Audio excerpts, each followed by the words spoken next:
السلام علیکم ورحمۃ اللہ وبرکاتہ۔ بسم اللہ الرحمن الرحیم۔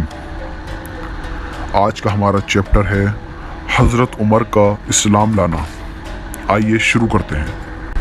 قریش کے ظلم و ستم کی داستان کا ایک حصہ حضرت عمر سے بھی متعلق ہے۔ عمر 27ویں سال میں تھے جب محمد صلی اللہ علیہ وسلم کی نبوت کی آواز گونجی۔ اسلام آپ کے گھرانے میں بھی پہنچ گیا۔ پہلے آپ کے بہنوئی سعید نے اسلام قبول کیا۔ ان کے اثر سے آپ کی بہن فاطمہ بھی مسلمان ہو گئیں۔ خاندان کے ایک اور عزت دار اور اثردار شخص نعیم بن عبداللہ نے بھی اسلام قبول کر لیا۔ پہلے تو عمر کو ان کے اسلام لانے کا علم نہیں تھا۔ جیسے ہی معلوم ہوا تو حضرت عمر آپے سے باہر ہو گئے۔ وہ بولے کہ جو بھی اسلام لائے گا وہ میرا دشمن ہوگا۔ لبینہ ان کے خاندان کی ایک لونڈی تھی۔ اسلام قبول کرنے کی وجہ سے انہیں اتنا مارتے کہ مارتے مارتے تھک جاتے تو دم لینے کے لیے الگ کھڑے ہو جاتے۔ سانس لینے کے بعد پھر مارنا شروع کر دیتے۔ آخر ایک دن تو طے کر لیا کہ کیوں نہ اصل شخص حضرت محمد صلی اللہ علیہ وسلم پر ہی ہاتھ صاف کر لیا جائے۔ وہ اس غرض سے تلوار لے کر نکلے۔ راستے میں نعیم بن عبداللہ سے ملاقات ہو گئی۔ انہوں نے کہا، پہلے اپنے گھر کی خبر لو، بہن اور بہنوئی سے نمٹ لو، پھر کسی اور طرف جانا۔ فوراً پلٹے اور بہن کے گھر پہنچے۔ وہ قرآن پڑھ رہی تھی۔ آہٹ ہوئی تو خاموش ہو گئیں اور قرآن کے پنے چھپا دیے۔ عمر نے پوچھا، یہ کیا پڑھ رہی تھی؟ بہن نے ٹالنے کی کوشش کری۔ کہنے لگے کہ مجھے معلوم ہو چکا ہے کہ تم دونوں پرانے مذہب سے پھر چکے ہو۔ یہ کہہ کر بہنوئی پر ٹوٹ پڑے۔ بہن بیچ بچاؤ کے لیے آئی تو ان کو بھی مارا۔ ان کا جسم لہو لہان ہو گیا، لیکن ڈبڈباتی آنکھوں کے ساتھ اپنے ایمان کو ظاہر کرتی ہوئی بولی، عمر جو کچھ کر سکتے ہو کرو، لیکن اسلام اب دل سے نہیں نکل سکتا۔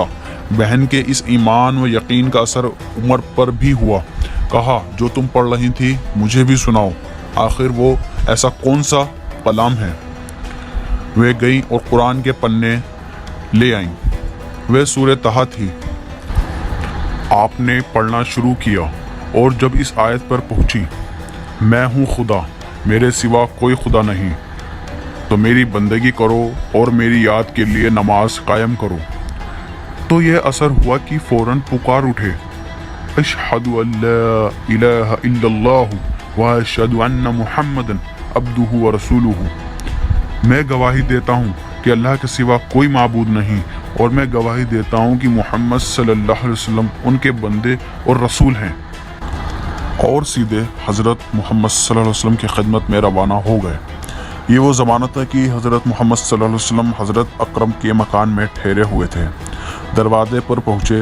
چونکہ تلوار ہاتھ میں تھی تو صحابہ کو فکر ہوئی، لیکن حضرت حمزہ رضی اللہ عنہ نے فرمایا کہ آنے دو، اگر اچھی نیت سے آیا ہے تو بہتر ہے، ورنہ اسی کی تلوار سے اس کا سر اڑا دوں گا۔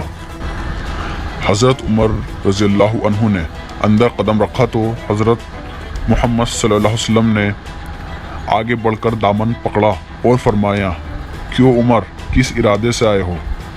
یہ سن کر حضرت عمر رضی اللہ عنہ پر ایک رعب سا چھا گیا اور بڑی نرمی سے بولے، ایمان لینے کے لیے آیا ہوں۔ حضرت محمد صلی اللہ علیہ وسلم بے ساختہ پکار اٹھے، اللہ اکبر، اور ساتھ ہی تمام ساتھیوں نے نعرہ تکبیر بلند کیا۔